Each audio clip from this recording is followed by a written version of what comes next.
Reaghan Duval, welcome to the show. Thank you so much for having me. Absolutely. Look, listeners will likely recognize you as the Riveters goalkeeper Mhm. coach. We just had Bushy on a few weeks ago, and he was singing your praises a bit to us. Beyond that, I don't think fans really know a ton about you. So, can you give us kind of like a 30,000-foot view of who is Reaghan Duval? Yeah, for sure. So, I was born and raised in New York. I was raised in upstate and born in upstate in Saranac Lake, lived in Tupper Lake for a little bit, then moved to Goshen, New York, where I graduated from high school. Played on some pretty good clubs while I was there, Matchfit Academy, World Class FC, all those good places. And then essentially committed to Campbell University my junior year to go play Division I soccer in the Big South Conference. So played with them, had a great experience. We won a Big South tournament title. We won a regular season championship, went to the NCAAs. Like, it was absolutely a great experience. I loved it. And then graduated from there in 22, decided to take a fifth year at a small school up in Buffalo, New York. That was in their first year, transitioning from D3 to D2. We were okay. We weren't too bad. But from there, became an All-American, which I thought was a really neat opportunity.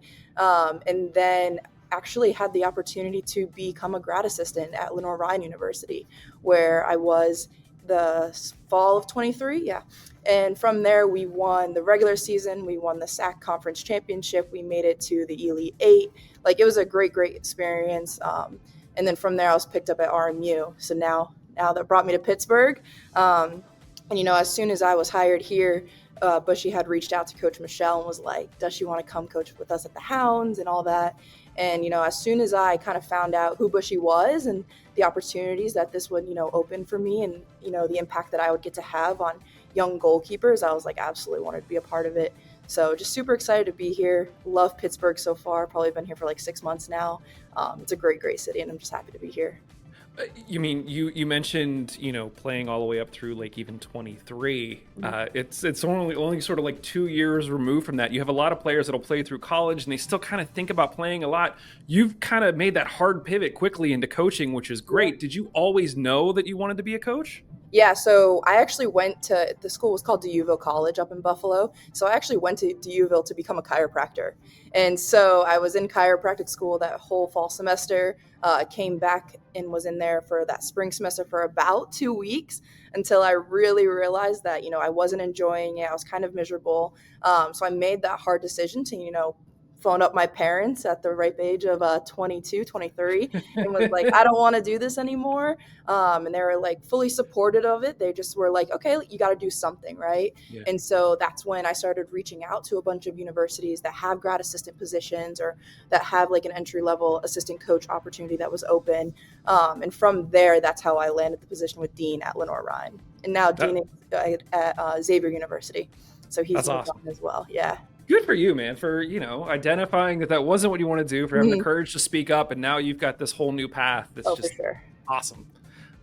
You mentioned how you are currently coaching keepers in the RDA, in addition to taking on this role with the Riveters. Obviously, I'm just curious. We know Scott, we know Vis, we know Bushy. How has your relationship with them changed potentially now that you're also taking on this role with the Riveters, not just coaching in the RDA? Yeah. So I definitely think that, my role with like RDA is kind of, I would say more or less like behind the scenes, right? Because, we take the goalkeepers, we have our 30, 45-minute sessions that we do with them, and then we send them back to their teams. So we do like go around, like we watch all of them throughout the rest of the training session, but we're never really one to like go up and like talk to the coach, like have full on conversations with them unless they're looking for something specific that maybe their goalkeeper needs to work on or has Mhm. a question here and there. So I really think that this opportunity has allowed me to get to know Scott a bit more, because I've actually, stayed in on some of his trainings. I've helped out with the team a little bit just to kind of learn his coaching style to be able to, be with him on the sidelines. And then with Dan, like, he's amazing, right? So I was able to sit down with him when I first got brought in, to kind of just go over this position, what it was going to look like. And, they were super excited to have me. And obviously I was super excited to, be in contention for the position to start with. Yeah. And I think Bushy's just been amazing, to be honest, right? Like, what he's done with the goalkeeping aspect of the program within the last 2 years that he's been here, I've heard that he's honestly transformed it, right? And so it's moving in the right direction of where we want to go, which I just think is great. And I always say that, my head coach here at RMU, Michelle, she's making me into the overall well-rounded assistant coach that I can be, whereas Bushy's, making me the overall well-rounded goalkeeping coach that I can be.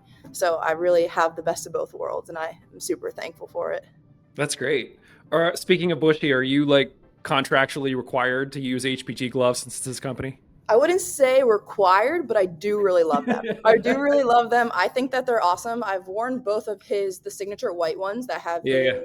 signature on the strap. And then I've actually been repping the camo one, the camo blue pair right now. And those are actually my favorite. They're a little bit more form-fitting to my fingers. And I like the overall feel of those ones a little bit more. So I've been repping those ones for now. I know that he's a traditionalist and he prefers white. If you have your Yeah. choice, do you like sort of simple colors or do you like something that pops a bit? So funny story about that. I love that question. I think I like a bit of color here and there. So I think that's why I like the blue ones.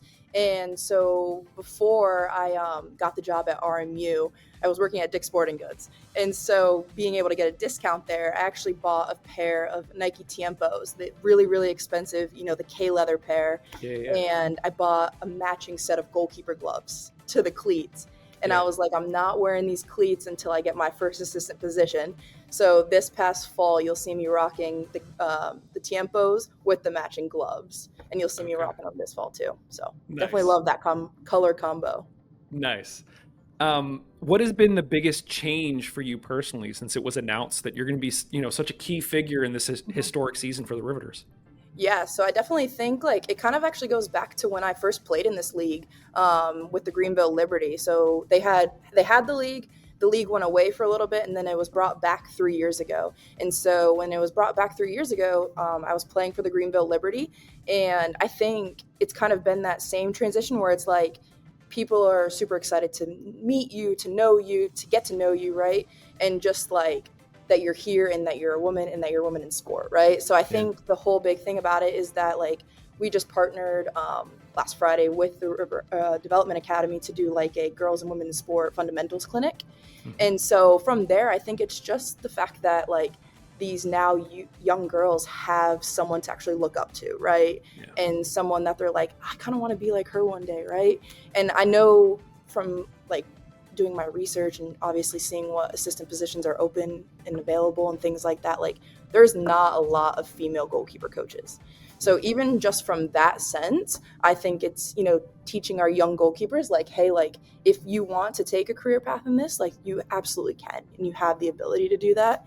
So I think just from a sense of like inspiring young female soccer players, that's probably been the coolest part. Love it.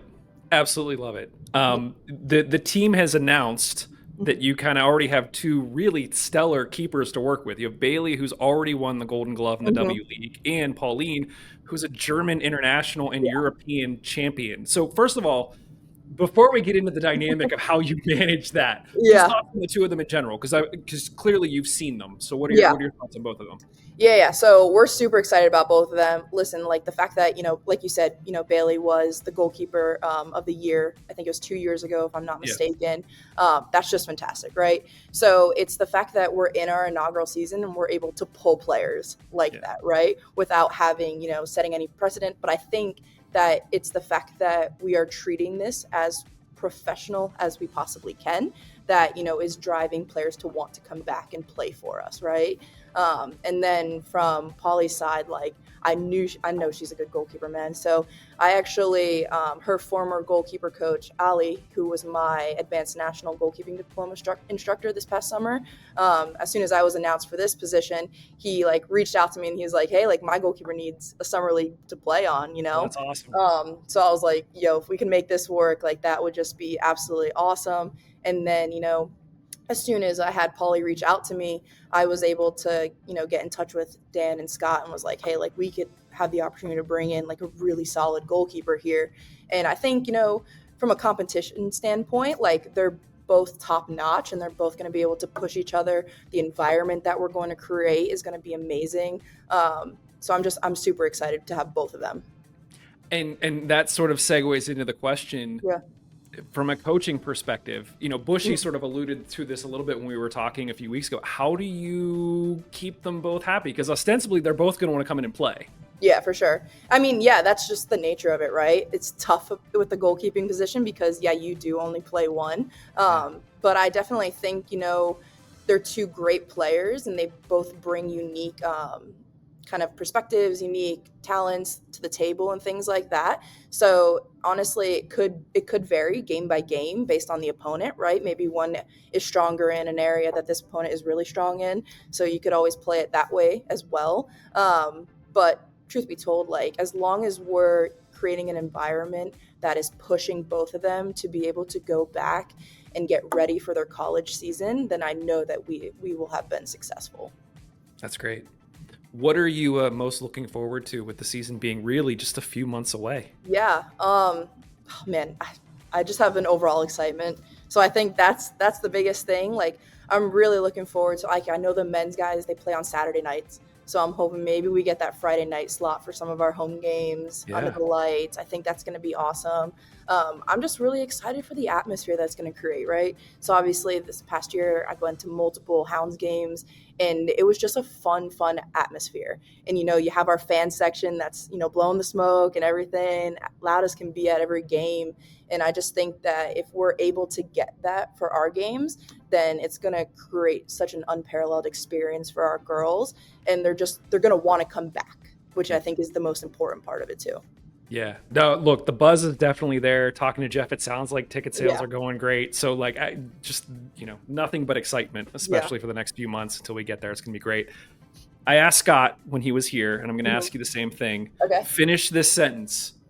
When we get to July and the team's first season is over, I'll consider it to be a success if blank.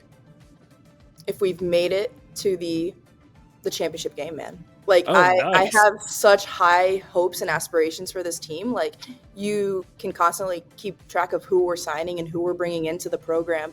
And I think the cool thing about it is a lot of it's homegrown talent that's come up through the RDA program. So I think that just shows like who we're pushing out of our program and the places that they're going, and the level that they're playing at to be able to bring them back. And we have the trust and the faith in them that we're going to go far. But like I've said, like having played in the league 3 years ago, having coached in the league these past 2 seasons, Minnesota Aurora is another great program that is constantly up there. The NC Courage always brings a great team with them. But I definitely think that, with who we've signed, like we're going to compete with those teams. And I'm really, really excited about that. That's awesome. Look, we've been saying, I think what's really unique about the Riveters when you compare them to the Hounds is literally every player that has at least come through the RDA, when Mm-hmm. they announce the signing, it's like they're from Fox Chapel, they're from Yeah. Pine Ridge. Like these communities of people know these women. Yep. And they're going to show up to support Yep. these women in a way that it's cool. Like, the Hounds have Robbie Mertz. They have a few players that Mm-hmm. sort of came through the system, but not like this. Yeah. This really feels like a home-based Oh, for Pittsburgh sure. squad, which is I just even remember like when I was growing up and we had someone that, even made it to like a D1 school where I was in Goshen, New York. Like our high school teams would like go support that player if they were playing somewhere close to us. So if we can get like you said, like the schools that these kids went to that for middle school, high school, and get those girls out to our games, like you said, they're going to show up and they're going to want to support no matter what. yeah. Reaghan, this has been fantastic. I appreciate you taking the time taking to talk with us. Best of luck as you continue to prepare for this historic season, and Yeah. hopefully we'll talk again soon. Thank you so much. I appreciate it.